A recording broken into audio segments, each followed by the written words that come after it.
The Leopard 2 is a third-generation main battle tank originally developed by Krauss-Maffei in the 1970s for the West German Army. The tank first entered service in 1979 and succeeded the earlier Leopard 1 as the main battle tank of the West German Army. The T-90 is a third-generation Russian main battle tank developed from the T-72.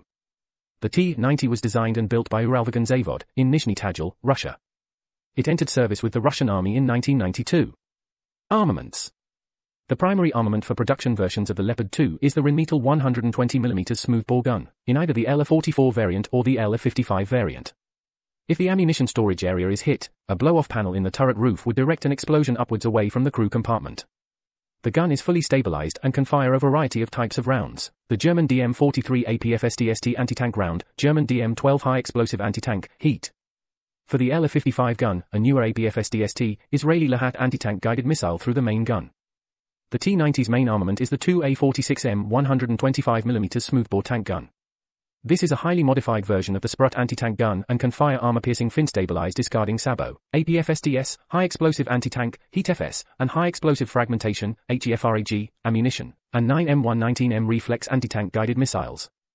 The T-90 is fed by an automatic loader which removes the need for a manual loader in the tank and reduces the crew to 3, commander, gunner, and driver. Protection. The Leopard 2 uses spaced multi-layer armor throughout the design.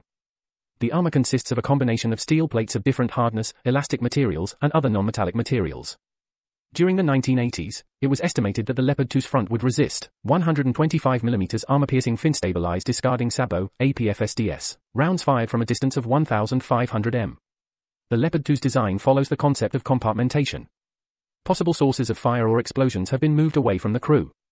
In the turret, the ammunition and the hydraulics are located in compartments separated from the crew.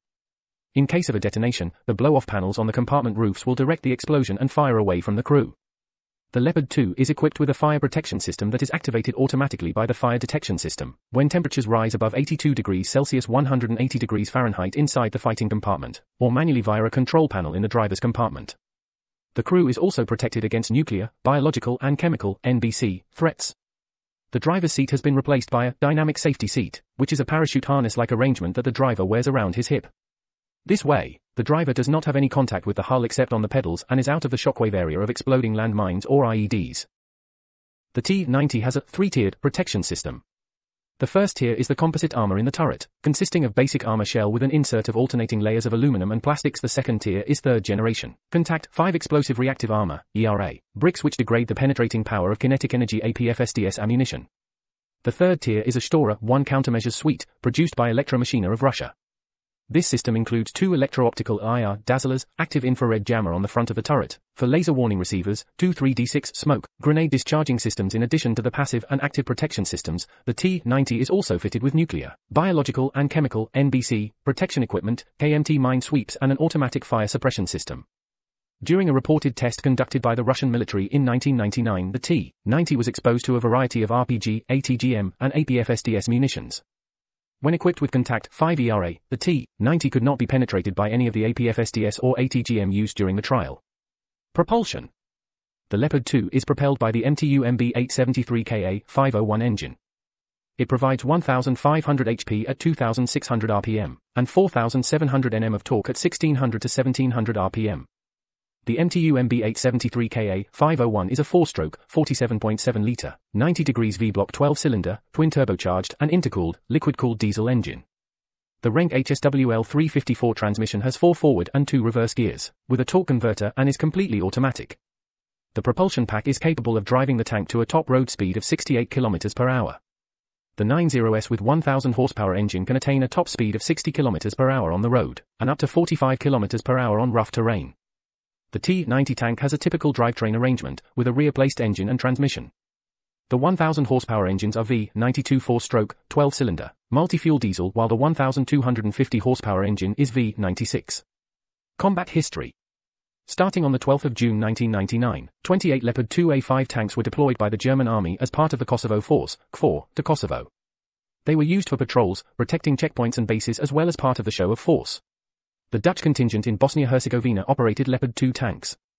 In October 2003, Canada was planning to replace its Leopard C2S with wheeled Striker mobile gun systems. However, operational experience in Afghanistan and in particular during Operation Medusa, convinced the Canadian military of the usefulness of maintaining a tank fleet. In an assault on the 2nd of November 2007, a Leopard 2A6M hit an improvised explosive device, IED, and survived without casualties. It worked as it should, wrote a Canadian officer in an email to German defense officials. In October 2007, Denmark deployed Leopard 2A5DKs in support of operations in southern Afghanistan.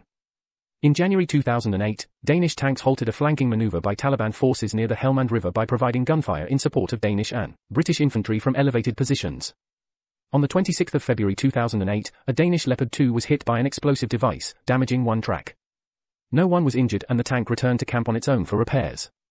The Taliban have been engaged with some of the new Leopard 2 tanks in several ambushes, and that as a result the Taliban learned some very harsh lessons and lost the battle in question very quickly and very violently. Turkey operates 354 Leopard 2A4 tanks. In December 2016, Turkey deployed a number of Leopard 2A4s to the Syrian civil war against Islamic State of Iraq and the Levant, ISIS, as part of Operation Euphrates Shield. An early variant of the export-oriented T-90S allegedly saw combat action during the 1999 Chechen invasion of Dagestan instead of being delivered to India. The tank's survivability against rocket-propelled grenades, RPGs, is disputed. Gordon L. Rotman writes that T-90s were frequently knocked out by 3 or 4 hits from a RPG-7. He adds that Chechens found a way to compromise T-90s fitted with explosive reactive armor. They would fire an RPG-7 from close range, within 50 m, to trigger the explosive reactive armor protection, and then re-attack the exposed tank armor underneath with 2 or more RPG hits, again from close range. The T-90A was deployed to Syria in 2015 to support the Russian involvement in the Syrian civil war. In September 2020, a Russian T-90 was accidentally hit by an anti-tank guided missile, ATGM, during exercises held in Russia's Astrakhan region, causing serious damage to the vehicle. During the war in Donbass stage of the Russo-Ukrainian War in the summer of 2014, elements of the Russian 136th Guards Motor Rifle Brigade equipped with T-90A tanks conducting operations in Luhansk Oblast of Ukraine were identified in social media posts, and locations of their photographs geo-referenced by open-source investigators. Russia lost many T-90s during the 2022 Russian invasion of Ukraine. During this conflict, the T-90 faced thousands of anti-tank missiles, including modern, top-attack missiles such as the American-produced FGM-148 Javelin and the Anglo-Swedish NLAW, which have been known to be able to defeat these tanks. Russian forces attempted to counter these top-attack missiles by adding improvised steel grills, sometimes referred to as cope cages, due to skepticism from military analysts over their effectiveness to the top of the turret. On May 4, 2022 in Kharkiv Oblast, Ukraine, a T-90M Prorив-3 was destroyed in action, the first confirmed destroyed in the war. The tank, which appeared near Kharkiv on the 25th of April, was destroyed by soldiers of the 127th Territorial Defense Brigade. As of the 16th of January 2023, the open-source intelligence site, Oryx, has visually confirmed the loss of 115 Russian T-90 and 2 captured. Variants. Current operators.